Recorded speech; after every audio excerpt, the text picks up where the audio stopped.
사랑하는 성도님들, 열린 예배로 만나게 되어 반갑습니다. 저는 신천지 예수교회 강사 김형욱입니다. 이 시간 신령과 진정의 예배가 되어 하나님께서 기뻐하시고 한없는 은혜를 내려주시는 귀한 시간 되시길 바랍니다. 오늘 여러분과 함께 나눌 말씀은 하나님의 집이요 하늘의 문이라입니다. 여러분, 우리 삶에서 빼놓을 수 없는 것이 집인데요. 그래서인지 TV 예능 프로그램도 집에 관련된 내용들이 많습니다. 바쁜 현대인들을 대신하여 조건에 맞는 집을 구해주는 연예인들의 이야기인데요. 자신이 살아가게 될 집 또는 살고 싶은 집을 보면서 집이란 참 행복한 공간이구나 하는 생각을 하게 됩니다. 그러면서 과연 좋은 집이란 어떤 집일까 하는 근본적인 질문을 해보게 되는데요. 물론 경치가 좋고 환경이 좋은 곳에 자리하고 있는 집이 좋은 집이고 멋진 외관에 세련된 인테리어를 갖춘 집이라면 더할 나위 없이 좋은 집이라 할 수 있겠습니다. 모든 가족이 행복해할 수 있는 집, 그리고 앞으로 계속 살고 싶은 집이 좋은 집이 되겠죠. 그렇다면 성경에 하나님께서 말씀하시고 계신 집은 어떤 집일까요? 그리고 어떤 집이 좋은 집이 되겠습니까? 히브리서 3장 6절에서는 이런 말씀이 있습니다. 그리스도는 그의 집 맡은 아들로 충성하였으니 우리가 소망의 담대함과 자랑을 끝까지 견고히 잡으면 그의 집이라고 합니다. 여기서 집이라는 말은 하나의 비유적인 표현인데요. 집이란 사람들이 사는 곳인데 하나님의 집이라고 했으니 하나님께서 거하시는 영적인 초소를 말합니다. 먼저 오늘 본문인 창세기 28장 16절로 17절을 읽겠습니다. 야곱이 잠이 깨어 가로되 여호와께서 과연 여기 계시거늘 내가 알지 못하였도다. 이에 두려워하여 가로되 두렵도다 이곳이여 다른 것이 아니라 이는 하나님의 전이요 이는 하늘의 문이로다 하고 아멘. 네, 잘 읽어보았습니다. 이 말씀은 야곱이 하란으로 가다가 들판에서 노숙하며 잠을 자는 중에 꿈속에서 하나님을 만난 뒤에 잠에서 깨어 한 말입니다. 이곳은 들판이고요. 그야말로 허허벌판입니다. 아무런 건물도 쉴 만한 곳도 없습니다. 그런데 그곳을 하나님께서 하나님의 전, 곧 집이고 하늘의 문이라고 하신 것입니다. 그리고 창세기 28장 19절을 보면 이렇게 기록되어 있는데요. 그곳 이름을 베델이라고 하였더라고 합니다.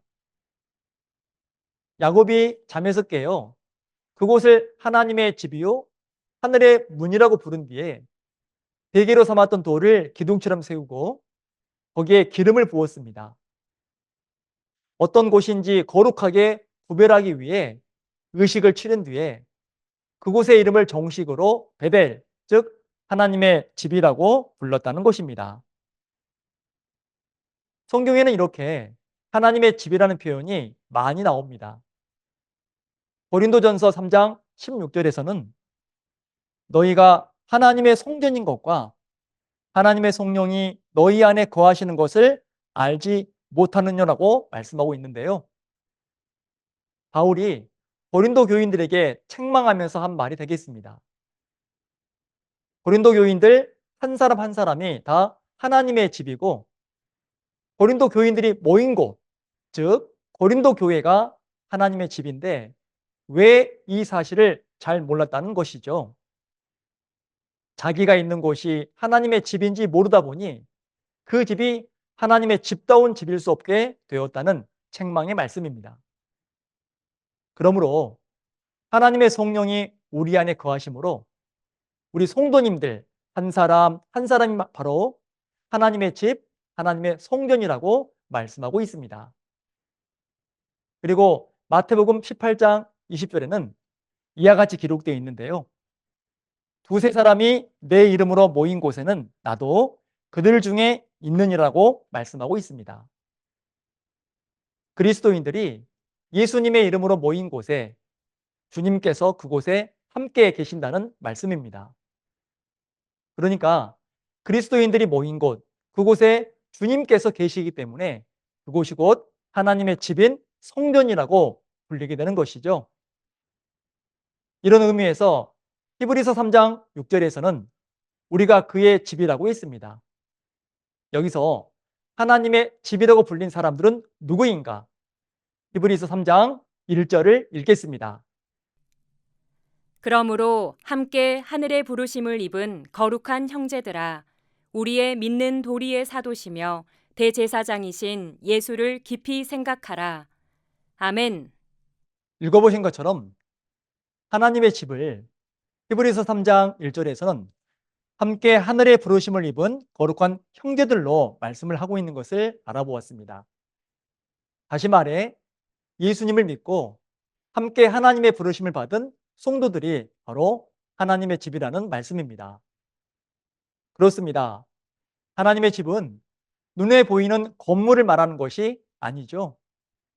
이 땅의 영이신 하나님께서 함께 하신 곳, 그곳에 계시면서 하나님 나라의 역사를 이루시는 곳, 그곳이 하나님의 집이 되겠습니다. 때로는 그곳이 하나님이 함께 하신 약속의 사람이 될 수도 있고요. 때로는 그곳이 믿는 사람들이 함께 모여 이룬 성경의 약속대로 창조된 곳이 될 수도 있습니다. 여러분, 우리는 어떻습니까? 우리가 하나님의 집이라는 사실을 알고 있나요? 우리가 하나님의 집이라고 할 때 우리는 어떤 집일까요? 여러분은 좋은 집이 되겠습니까? 우리가 좋은 집인지 그렇지 못한지는 누가 판단할까요? 내가 사는 집이 좋은 집인지 아닌지는 그 안에 사는 사람들이 판단합니다. 그리고 그 집에 살면서 행복한지 아닌지, 오래 살고 싶은 집인지, 그리고 그 집을 남에게 소개하고 자랑하고 싶은지 이것을 함께 사는 사람들이 판단하게 됩니다. 마찬가지로 우리 자신이 하나님의 집이라면 우리가 좋은 집인지 아닌지는 하나님께서 판단하실 것입니다. 하나님께서 우리 안에 함께 하시면서 좋으신지 아닌지, 또 우리 안에 오래 머물고 싶어 하시는지, 우리 안에 거하시는 것을 좋아하시는지를 판단하실 것입니다. 열린 예배 함께 하신 모든 성도님들이 하나님께서 보실 때 좋은 집이 되기를 바랍니다. 오늘 본문을 보면 하나님께서 보실 때 좋은 집이라고 판단하실 만한 기준이 소개되고 있는데요. 과연 하나님께서 보실 때 좋은 집은 어떤 사람들이며 또 어떤 곳일까요? 본문 히브리서 3장 6절을 보면 이렇게 말하고 있습니다.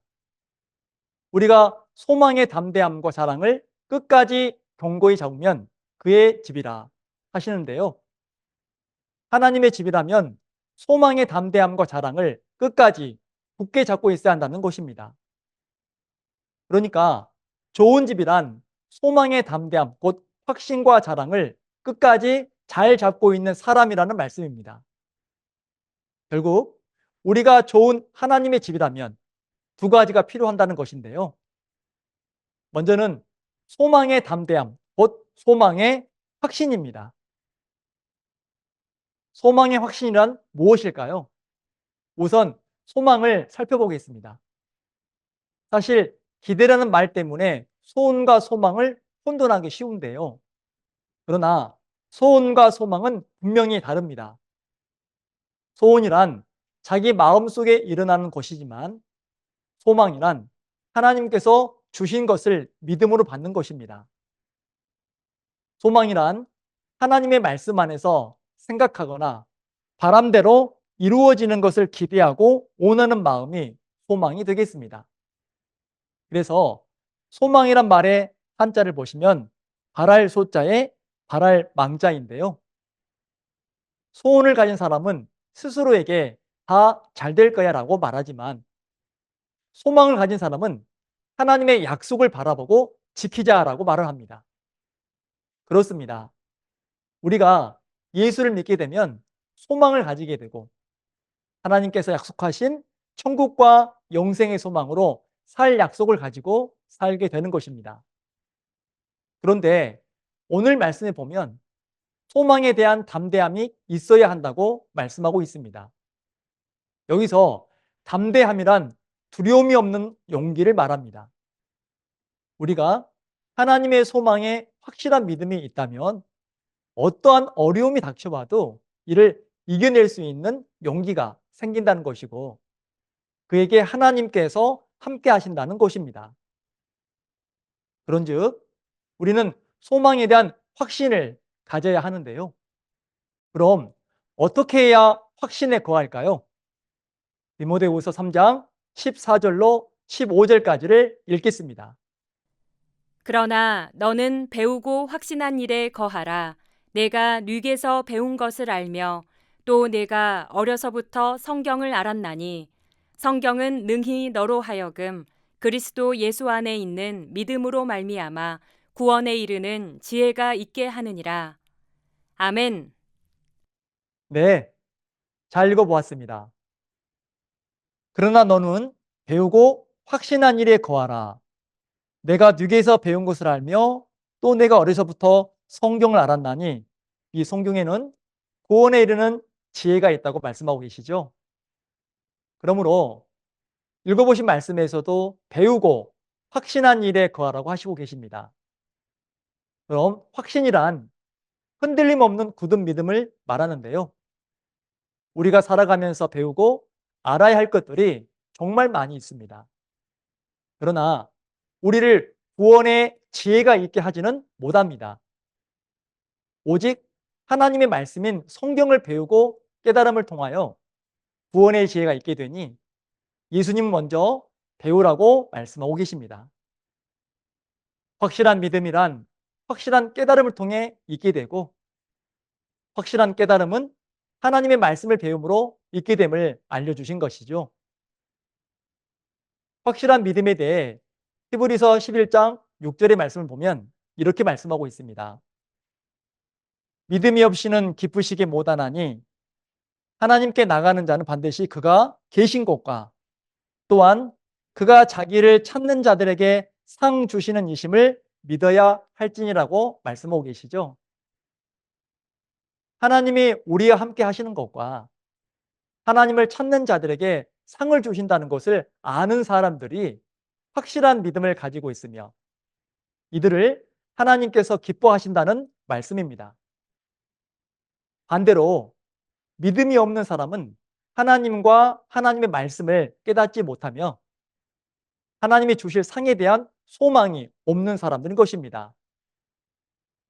히브리서 11장을 보면 많은 믿음의 사람들이 소개되고 있는데요. 그들을 소개하실 때 늘 반복되는 말씀이 있습니다. 믿음으로 아벨은, 믿음으로 노아는, 믿음으로 아브라함은, 또한 믿음으로 모세는 이라고 하며 이들 모두가 하나님께서 주신 소망을 확신한 사람들인 것입니다. 이분들이야말로 진정한 하나님의 집인 것인데요. 하나님께서 기뻐하시는 믿음을 가진 사람들이니 그 안에 거하시는 하나님께서 얼마나 좋아하시겠습니까? 우리가 이분들처럼 소망의 확신을 가져야 하겠습니다. 그래서 우리도 최고의 믿음을 가진 사람들이 되어 하나님께 인정받았으면 합니다. 그럴 때 우리가 좋은 하나님의 집이 될 것입니다. 두 번째는 소망의 자랑입니다. 자랑이란 자신 혹은 자신과 관련된 사람, 일, 물건 등을 훌륭하게 생각되어 다른 사람에게 알리는 행위를 말하는데요. 성경에서는 하나님 아는 것을 자랑하라라고 하셨습니다. 즉, 우리가 좋은 하나님의 집이라면 소망의 자랑이 있어야 하고 하나님의 소망을, 하나님의 계심을 널리 알려야 한다는 말씀이 되겠는데요. 요한일서 2장 16절로 17절을 읽겠습니다.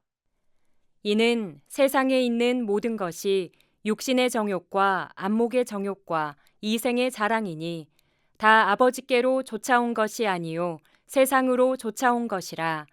이 세상도 그 정욕도 지나가되 오직 하나님의 뜻을 행하는 이는 영원히 거하느니라.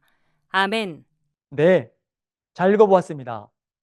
사도 요한께서 사람들이 이 세상을 사랑하며 사는 것을 세 가지로 설명하고 있는데요. 먼저는 육신의 정욕을 따라 살아가는 사람들이 있고, 두 번째는 안목의 정욕을 따라 살아가는 사람들이 있으며, 세 번째로 이생의 자랑을 하며 살아가는 사람들이 있다는 것을 우리에게 알려주고 있습니다. 그렇습니다. 사람들이 세상을 사랑하며 살아가는 가운데 하나가 바로 자기 자랑이며 이를 통해서 살아가는 것을 말합니다. 이 세상을 살면서 세상 속에서 자랑거리를 찾고 그것을 자랑하며 산다는 것을 말합니다.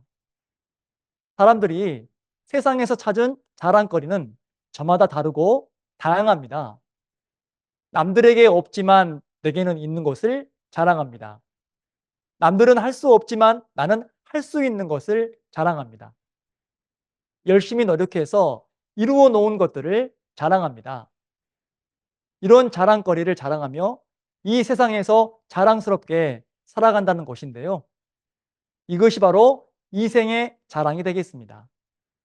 그러나 오히려 이런 자랑거리가 자신을 불행하게 만든다는 것입니다.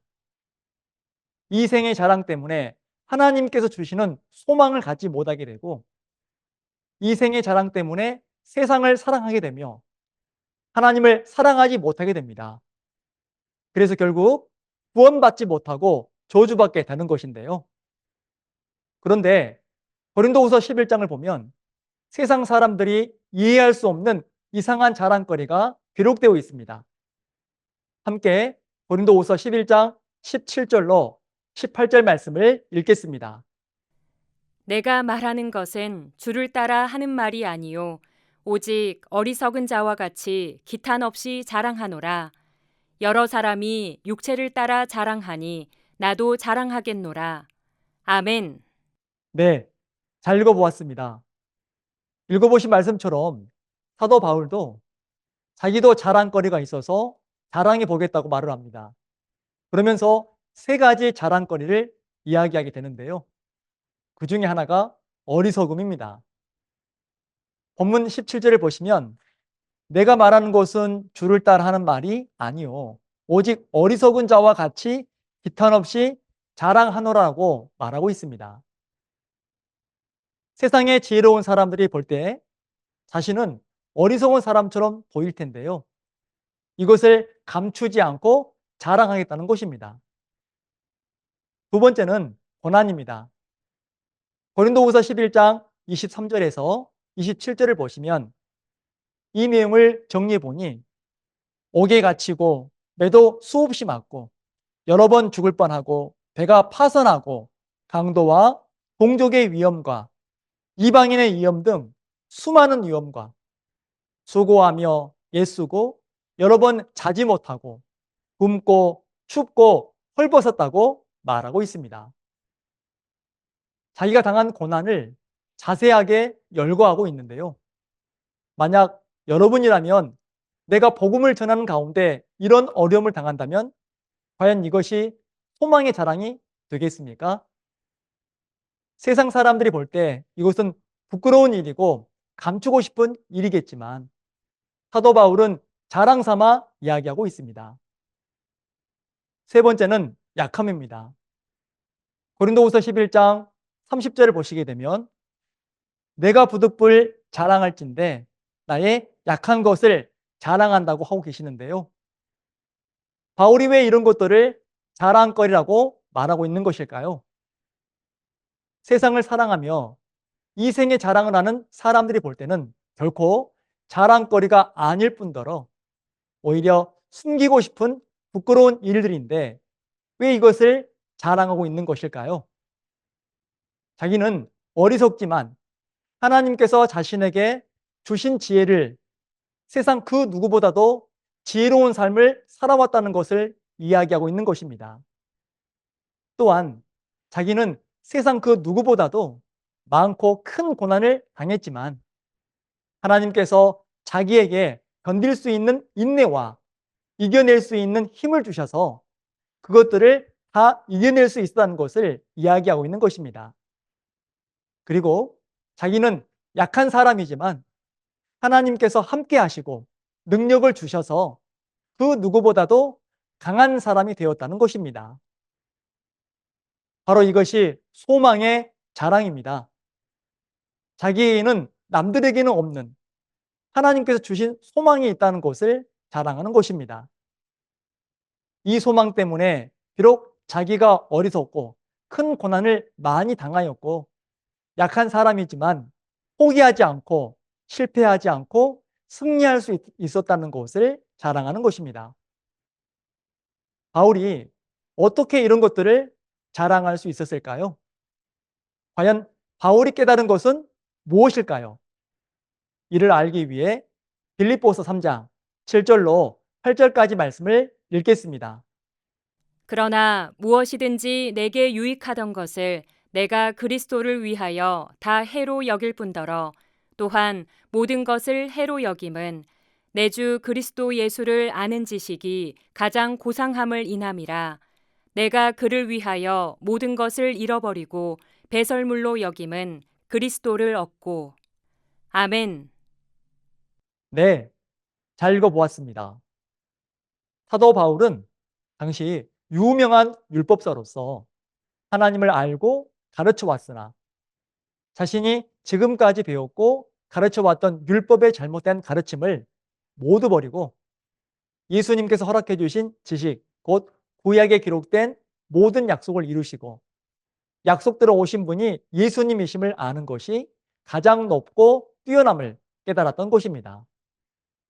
그리고 이제는 이러한 예수님과 예수님께서 약속을 이루신 실체를 자랑함이 너무나 크고 아름답다는 것을 알기에 때로는 어리석게 보이기도 하고 또 때로는 복음을 증거하다가 수많은 고난과 죽을 고비를 넘기기도 하면서 또한 때로는 자신의 약함을 이야기하면서도 함께 하시는 하나님과 예수님을 증거함에 주저하지 않았던 것인데요. 왜냐하면 하나님의 소망의 담대함과 자랑함으로 하나님의 성전이 됨을 알았기 때문입니다. 사랑하는 성도님들, 우리들은 남들이 가지지 못한 것을 가지고 있습니다. 그것이 바로 소망입니다. 우리가 이 소망을 그 무엇보다 소중히 여길 수 있어야 합니다. 그리고 이 소망을 자랑하며 살아야 합니다. 하나님은 그 소망을 자랑하며 사는 사람을 기뻐하시고 이렇게 소망을 소중히 여기고 자랑하며 사는 사람들과 함께 하시는 것을 좋아하십니다. 하나님과 예수님의 지식, 곧 말씀을 온전히 깨달아 참된 하나님의 집으로 지어져 가시길 간절히 기도드리겠습니다. 오늘 주신 말씀을 통해 오늘 성도님들이 모두가 하나님의 집이 되고 하나님의 성전으로 변화되시기를 간절히 소망합니다. 이 시간 말씀 마치고 잠깐 기도하시겠습니다. 거룩하시고 고마우신 아버지 하나님, 오늘도 크신 은혜와 사랑을 입고 하나님 앞으로 말씀 앞으로 나왔습니다. 열린 예배를 통해 말씀과 기도로 하나님께 우리의 마음을 올려드렸사오니 받아 주시옵소서. 그리고 우리 마음을 말씀으로 깨끗하게 하시어 하나님이 거하실 성전 하나님의 집으로 삼아 주시옵소서. 그러나 험하고 제약된 세상에서 시험과 환난으로 여러 가지 어려움이 있습니다. 저희에게 감당할 시험을 주시고 어려움이 있을 때 피할 길도 허락하여 주시옵소서. 항상 말씀으로 충만하게 하옵시고 우리를 거룩하게 하사 하나님의 성전으로 살고 주님의 약속하신 모든 복을 받아 누리게 하옵소서. 감사드리옵고 우리를 위해 십자가 져 주신 예수님의 이름으로 기도드리옵나이다. 아멘.